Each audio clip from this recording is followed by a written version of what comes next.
जय हिंद। देखिए 2 अगस्त को मोदी जी ने एक नया प्लेटफॉर्म चालू किया पेमेंट के लिए, जिसका नाम है ई रूपी। ये यूपीआई की तरह ही काम करेगा, लेकिन एकदम यूनिक होगा। इससे चोरी नहीं हो पाएगी, जिस काम के लिए दिया जाएगा वही होगा। आखिर ये वर्क कैसे करेगा, इसको समझते हैं। बड़ा सिंपल सा चीज है, ये वर्क कैसे करेगा। देखिए, जो ई रूपी आया है वो एक्चुअल में ई रूपी ना होके वो यूपीआई का ही एक एडवांस वर्जन है। देखिए, रूपी यूपीआई के आगे ई रूपी कर दिए। अब यूपीआई है वो अलग टॉपिक की चीज हो जाता है। तो देखिए, इसका जो शुरुआत हुआ है 2 अगस्त 2021 को हुआ है, और यूपीआई जो था बहुत पहले से चल रहा है, 11 अप्रैल 2016 से ही चल रहा है। इन दोनों को बनाया है हमारी एनपीसीआई ने। ये क्या चीज है एनपीसीआई? इसको होता है national corporation, national payment corporation of India. यही देश में जितना भी पेमेंट होता है, आप ट्रांसफर कैसे भी करते हैं पैसा वगैरह, इसी को ये सारा चीज कंट्रोल करता है। इसे कहते हैं, इसी के अंडर सब आते हैं, इसलिए इसे अम्ब्रेला कहते हैं। मतलब इसी के छतरी के अंदर सब आते हैं, एनपीसीआई के अंतर्गत। अब ये कैसे काम कर रहा है समझिए ध्यान से इसको। ये है, इसमें मैसेज या क्यूआर कोड द्वारा आपको एक स्पेसिफिक कोई भी सुविधा भेजनी होगी, तो ये क्यूआर कोड द्वारा आएगा। क्यूआर का फुल फॉर्म क्या होता है? Quick response. ये बड़ी तेज रिस्पांस करता है। कहीं पेमेंट कटाना है, क्विक रिस्पांस तुरंत ये काट देता है। अब किसी के पास ही छोटका मोबाइल हुआ है ये वाला, अब इसमें क्यूआर कोड आएगा नहीं, तो इसमें एसएमएस जाएगा, शॉर्ट मैसेज सर्विस। ये एसएमएस के थ्रू आपको एक कोड मिल जाएगा। वो कोड जिसको दीजिएगा उतने बदले आपको वो सुविधा दे देगा। तो ये आता कैसे, अब ये कैसे काम करेगा इसको ध्यान से समझते हैं। जैसे अगर सरकार किसी को कंबल देना चाहती है, तो सरकार के पास पहले यही 2 ही रास्ते थे, या तो उसको कंबल दे या तो उसको पैसे दे। बीच में से पूरा कंबलों गायब हो जाता था, पैसों गायब हो जाता था। किताब देना चाहती है तो भाई कोई भी चीज, या कपड़ा देना चाहता है, खाना देना चाहती है, तो सरकार के पास यही रास्ते। अगर सरकार खाना देगी तो दो कई तरह से घोटाला, लोग खाने का पैसा मार जाएंगे या खाने की क्वालिटी गिरा देंगे। अभी सरकार ने कहा था मास्क बांटने के लिए 20 रुपया की जगह पे 2 रुपया वाला मास्क बांट दिया था, 50 रुपया मास्क बोला था तो 2 रुपया वाला बांट दिया था। अलग अलग चीज में सरकार पहले देना कुछ चाहती है, वहां तक पहुंच नहीं पाता है, तो इसको ये पूरी तरह से खत्म कर देगा। क्योंकि ये स्पेसिफिक जिस पर्पज के लिए दिया जाएगा, आप वही काम यूज ही कर सकते हैं, और जिसे दिया जाएगा वही यूज कर पाएगा। कैसे करेगा इसको समझिए। जैसे मान के चलिए ये एक किसान है भाई साहब, इनको, ये एक पर्सन है, इनको किस यूज के लिए सरकार पैसा देगी? सरकार ने इन्हें 1000 रुपया देना चाहती है कि आप जाके फर्टिलाइजर यूरिया वगैरह खरीद लीजिएगा। तो अगर इनको कैश पैसा दिया जाता तो कोई गारंटी नहीं थी कि वो यूरिया खरीदते कि कुछ और खरीद लेते। तो अब सरकार क्या करेगी, इनके मोबाइल पर 1000 रुपए का एक क्यूआर कोड भेज देगी। अब ये किसान सोचेंगे कि, मान के चलिए सोचा कि एक काम करते, 1000 का यूरिया की जगह पे ना दारू खरीद लेते हैं शराब के दुकान पे।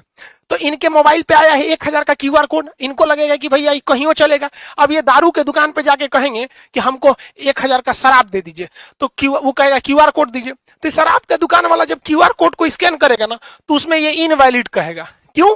क्योंकि इस सब के पीछे खड़ा है एनपीसीआई। एनपीसीआई जो है, इसने शराब वाले को ये वाला क्यूआर कोड का एक जुड़वा भेजा ही नहीं है। मैच करेगा तब ना पेमेंट होगा, इसने भेजा ही नहीं है। इसने किसको भेज रखा है? भारत में जितने भी यूरिया के दुकान वाले हैं उनके पास भेज दिया है यहाँ पर। यानी ये क्यूआर कोड अगर इन्हें यूरिया या फर्टिलाइजर खरीदने के लिए दिया गया है, तो एक ही साथ एनपीसीआई क्या करता है, एक इनके मोबाइल पे भेजता है और एक सिस्टम में अपलोड कर देता है, किसके? फर्टिलाइजर यानी यूरिया वाले के पास। तो यानी ये वाला क्यूआर कोड ये हिंदुस्तान में कहीं भी जाएंगे यूरिया वाले के पास मैच कर जाएगा, बाकी ये किसी को दिखाएंगे मैच ही नहीं करेगा। तो देखिए, इनको 1000 का यूरिया भी मिल गया, आई चाह के भी इसका दूसरा यूज नहीं कर सकते। जैसे मान के चलिए ये बाबा है, इनको 2000 रुपए का इलाज कराने के लिए सरकार ने पैसा दिया कि भैया आप जाइए 2000 रुपए का इलाज करा लीजिएगा, ये फलाना दवा खरीद लीजिएगा, आपके बढ़ोतरी के लिए काम आएगा। इन्होंने सोचा 2000 रुपया का हमारे पास क्या आ गया है, क्यूआर कोड आ गया है। एक काम करते हैं, 1000 रुपया का दवाई खरीदेंगे, पहले चलते हैं पोता के लिए ना खिलौना खरीद लेते हैं। हमारा पोतवा बड़ा हो गया, देख ना सीबीएसई बोर्ड वाला है यहाँ पे, इसके लिए सोचेंगे खिलौना खरीदने के लिए। अब खिलौना के जहाँ पे बिल बनवा लेंगे और कहेंगे देखिए हमारे पास 2000 का क्यूआर कोड है, आप इसी में से काट लीजिए। बस लो, खिलौनवा के दुकानिया वाला उस पर क्यूआर कोडवा को स्कैन करेगा ना, तो कहेगा इनवैलिड। काहे? ई भैया ई बैठल है कौन? एनपीसीआई। ये बहुत होशियार है। जैसे ही सरकार क्यूआर कोड देती है तो 2 गो देता है, एगो ई बाबा को देगा और जो दवाई इनको लेना है उस दवाई वाले के पास भेज देगा। इसका मतलब इनका 2000 का क्यूआर कोड इसका जो जोड़ा है मैच करेगा तभी ना जी, जैसे ताला चाबी मैच करना चाहिए कि नहीं करना चाहिए, तो इनका जोड़ा जो मैच करेगा दुनिया के किसी चीज से मैच नहीं करेगा। वो जब भी मैच करेगा तो दवाई वाले से मैच कर जाएगा। अभी जाएंगे 2000 रुपये जहां दवाई वाले को देंगे वो स्कैन करेगा, धड़ाक से हो जाएगा। यानी ये क्यूआर कोड जो एनपीसीआई देगी ई रूपी के तहत, वो जोड़ा में देगी, एक आपको देगी एक दुकान वाले को। इसीलिए कहता है जिसको देगी वही यूज करेगा, और जिस काम के लिए देगी वही काम कर सकते हैं। एक और एग्जांपल समझते हैं। मान के चलिए आजकल एजुकेशन में महिलाओं को एजुकेशन बहुत जरूरी है, तो महिला एजुकेशन के लिए बबनी को पैसा दिया गया कि जाओ तुम 5000 का किताब खरीदो, तुम पढ़ोगी देश आगे बढ़ेगा। तो 5000 रुपए की किताब के लिए इनके पास क्या भेज दिया गया, क्यूआर कोड भेज दिया गया, क्विक रिस्पॉन्स, तुरंत इनको पैसा मिल जाएगा। ये सोच रहा 5000 की किताब खरीदने से अच्छा है ना चलते हैं ब्यूटी पार्लर में मेकअप करवा लेते हैं। मेकअप में पहले पैसा लगता है, कुछ पोत देती हैं सब, एगो झाड़ू रख ले रहती हैं छोट साइज का, अखिया उठा देती हैं, ऐसे छज्जा जैसन बना देती हैं सब। तो मान के चलिए मेकअप करा लेगी। अब मेकअप करेला के बाद कहेगी देखिए हमको मोदी जी ना 5000 रुपया का क्यूआर कोड दिए, आपको पैसा चाहिए ना, लीजिए स्कैन कीजिए।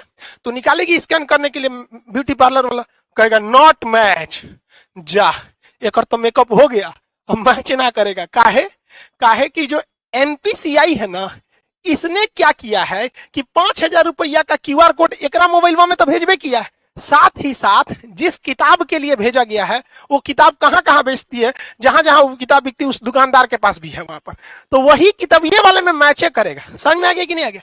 दूसर कोनो चीज में मैच नहीं कर सकता है, ये फायदा है। इसीलिए इसे कहा जाता है कि स्पेसिफिक पर्सन ही यूज कर सकता है और उसी काम के लिए यूज कर सकते हैं जिसके लिए इसे भेजा गया है। ये क्यूआर कोड जो है ई रूपी का, ये बनेगा कैसे? अब देखिए कैसे बनेगा, उसमें बैंक बनाएंगे, सब बैंकों की जिम्मेदारी है। अभी शुरुआत में कुछ बैंक है जैसे एसबीआई, एचडीएफसी वगैरह वगैरह, धीरे धीरे सारे बैंकों को इससे जोड़ दिया जाएगा। बैंक के पास ही ये अधिकार होगा ये प्रीपेड सर्विस देने के लिए। जैसे मान के चलिए बहुत सारी कंपनी है, डेल कंपनी है, अमेरिका की डेल कंपनी या कोई कंपनी है, वो चाहती है अपने किसी वर्कर को मुंबई भेजी है काम से कि अब मुंबई में उसको रहने के लिए बढ़िया होटल चाहिए, तो उसने वर्कर को दिया कि लो भैया 20,000 रुपया तुम ताज होटल में रह जाना, क्योंकि मेरी कंपनी का नाम होगा, ताज होटल में रहोगे तो। लेकिन वर्कर सोचेगा ताज होटल में ना रह के कोनो और होटल में रख देते, पैसा बचा लेंगे, तो कंपनी को लॉस लगा कि नहीं लगा? तो अब कंपनियां क्या करेंगी, धीरे धीरे जब ये एडवांस होगा तो वो क्या करेगा, डेल कंपनी किसी बैंक को कहेगा कि हमको 20,000 रुपया का ताज होटल का एगो कूपन दे दीजिए, क्यूआर कोड दे दीजिए। तो ये 20,000 का देगा तो कुछ अपना चार्ज भी लेगा, 20,000 का देगा तो। अब बताइए ये आदमी जो कंपनी थी या सरकार थी उसने कूपन बनाने को दिया, तो ये बैंक किसको रिक्वेस्ट भेजेगा, एनपीसीआई को। ये 1 सेकंड के अंदर अंदर इसको कोड बना के दे देगा। एनपीसीआई 3 गो कोड बनाएगा। पहला एगो रखेगा अपने पास कि बाई दी में कोई विवाद हो गया तो हम मैच कर लेंगे, एगो उस वर्कर बाकी बैंक को दे देगा। तो बैंक इसको देगा एगो वर्कर को कि हाँ भैया ले जाइए आप ताज होटल में रुकिएगा।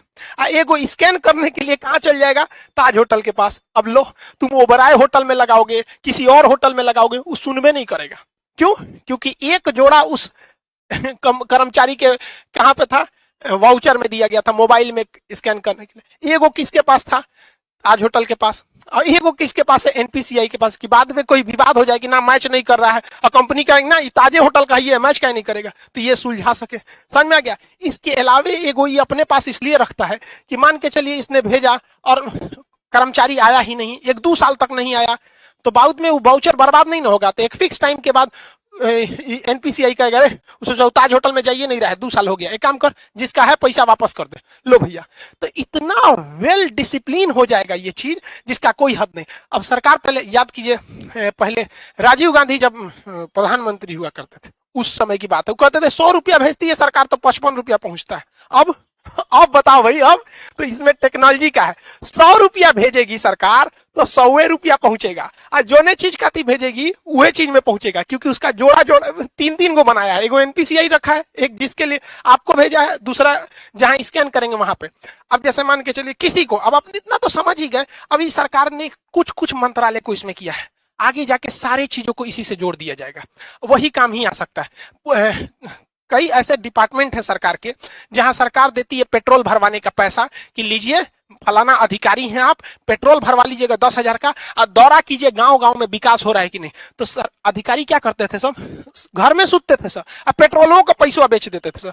अब सरकार ई ना करेगी, अब सरकार उनको 10,000 रुपया का पेट्रोल ना देगी, 10,000 रुपया का क्यूआर कोड देगी। लो बउआ तू 10,000 का क्यूआर कोड लो, और भारत के पेट्रोल पंप को भी वो क्यूआर कोड सेम दे देगी कि हमारा अधिकारी जहां आएगा पेट्रोल भरवाएगा, क्यूआर कोड दिखाए दे देना।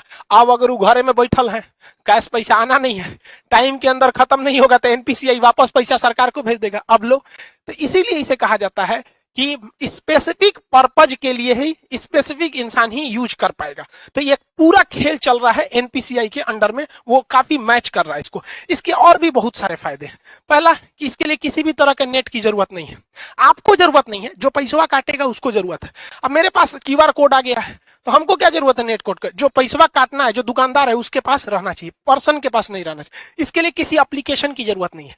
पहले आप पेमेंट पैसा देते थे यूपीआई के थ्रू या किसी के थ्रू, तो आपको कोई ना कोई, चाहे गूगल पे रखिए, पेटीएम रखिए, भीम रखिए, फोन पे रखिए, अब बड़ी ज्यादा था ससुरा पेमेंट ऐप, तो कोई ना कोई एप्लीकेशन की जरूरत थी। ऐसा कोई अभी एप्लीकेशन की जरूरत नहीं है, आपके मोबाइल पे क्यूआर कोड आ जाएगा, रजिस्टर मोबाइल। दूसरा, इसमें किसी भी तरह के रजिस्ट्रेशन की जरूरत नहीं है।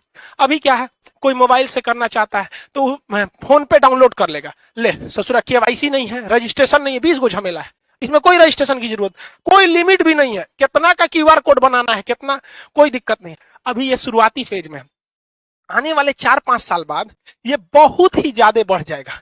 एक वक्त था, आज से 10 साल पहले लोग एटीएम यूज करने नहीं जाते थे।